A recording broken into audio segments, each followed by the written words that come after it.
there's always a choice until there's no other choice. Let's talk about Park Chan-wook's latest film. I'm not super familiar with Park Chan-wook's filmography, but I do know this man made Oldboy and then made this film here. And the amount of range you need to be able to make something as gritty and violent as Oldboy, and then to make something dark and humorous and like socially relevant as No Other Choice, takes a lot of range and skill. This man here is a master filmmaker, and it shows in his craft.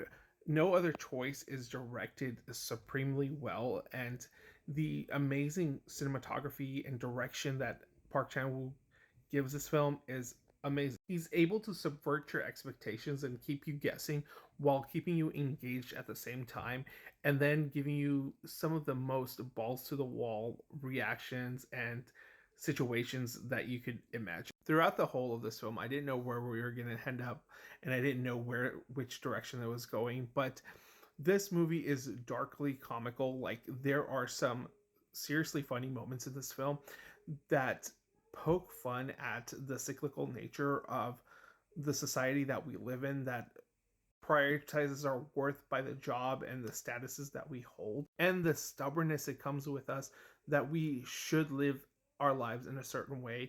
We are only expected to live a certain way.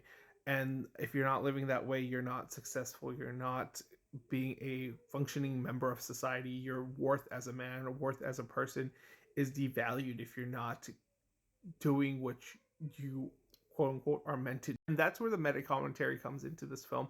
How we get stuck in this cyclical cycle of life, and it repeating the cycle over and over again.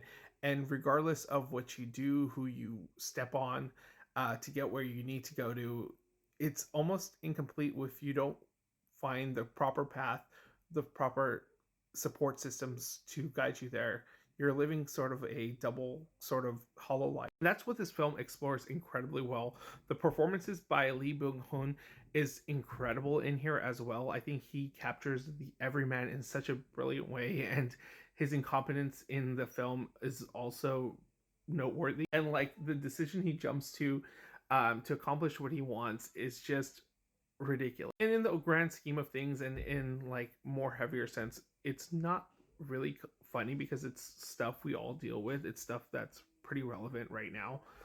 But I'm not the best man to ask how do we get out of this type of situation. But there are things and steps that we as a society can take to be more supportive and add more value to our lives and let people live lives that are full and complete without having to go through this cyclical cycle of work and home, and whether you're going to be laid off, whether you're good enough, or your whole value is related to your what you do at work. But again, this is a movie that will have you guessing until the very end, and it's just so well made and crafted.